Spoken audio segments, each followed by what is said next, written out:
There is one slide I want to show you. This slide. Listen, I'm not talking about what is there. I'm talking about what is supposed to be there. On the skills, look at tailoring. Do you need somebody from the university to teach you tailoring?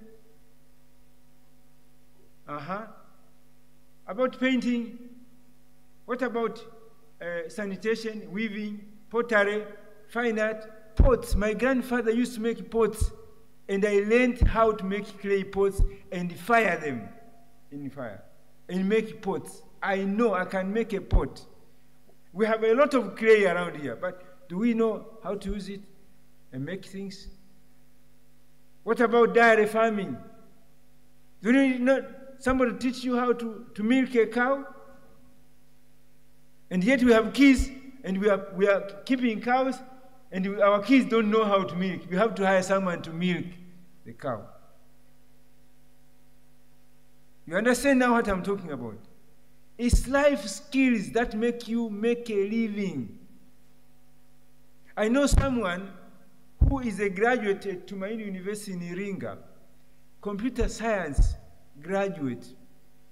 He worked as a tutorial assistant for 1 year and he resigned from the job and he went to Ruaha Valley and established a horticulture farm.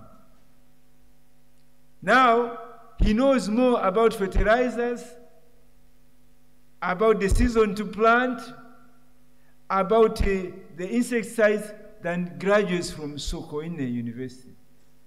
And now Sokoine University is sending their graduates to do field there. He's the guy teaching them. He's a computer scientist. That's what I mean. What about beekeeping? Mzee has beehives, thousands of them. And he exposed his honey. Big business. Why don't we teach? I mean, there are bees everywhere. Do you need you only need is to try to put a beehive in the right environment. The bees will come themselves. And you don't even pay them. They produce honey for you. These are the skills. I'm talking about food drying. Let me give you another example, food drying. How many of you have eaten kisamvu? This is a vegetable from cassava. I was telling my colleague yesterday, my professor and his wife, that they should taste that one. This is called kisamvu in Kiswahili. It's coming from leaves of cassava. Now, if you go to Rwanda or North Kivu, that's a very popular, delicious food. They call it sombe. For them, they sell it in supermarket dried.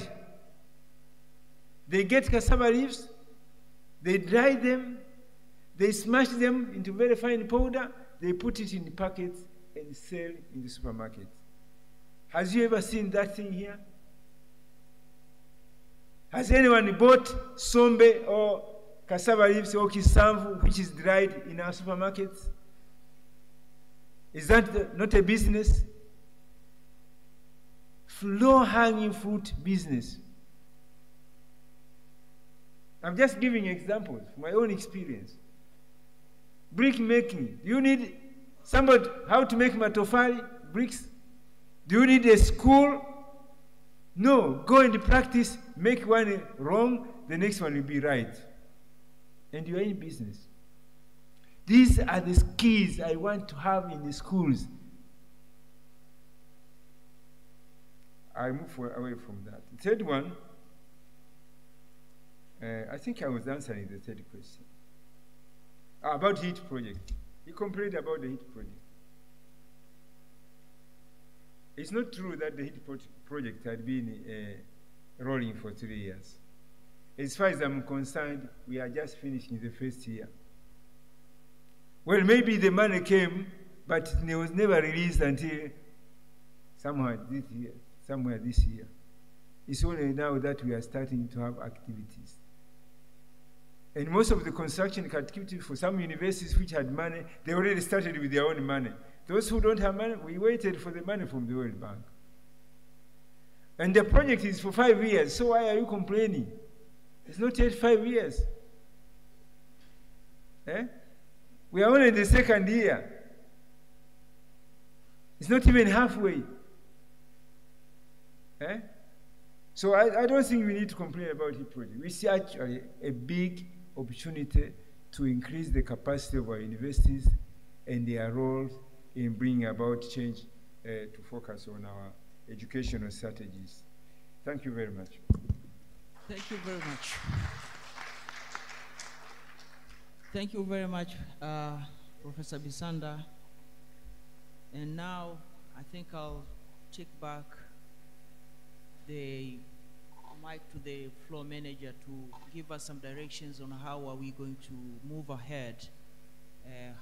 Either we're going to grab a cup of coffee, come them in here, or I don't know, he's going to give us all the instructions. So back to you, MC. Thank you very much, Professor George Silvanus Oreku, the Deputy Vice Chancellor, Planning, Finance and Administration at the Open University of Tanzania, who was also chairing the first session of keynote speech. Ladies and gentlemen, let us 3 big claps for Professor Oreku. 1, 2, 3. Let also have 3 big claps for Professor Elfas Bisanda, our first keynote speaker. 1, 2, 3. Sante sana. Thank you very much, all of you. We are now going to have a healthy break of maybe 40 minutes. And then after, we'll resume our program starting with the second keynote address. Having said that one, we are going to have a group photo, and we'll allow our leaders to get out of this room. Dr. Maulid and Maulana, could you please lead our leaders to the special place for a group photo? Yes, and then we'll be having several groups, as I will be mentioning. We'll be in front there. Yeah.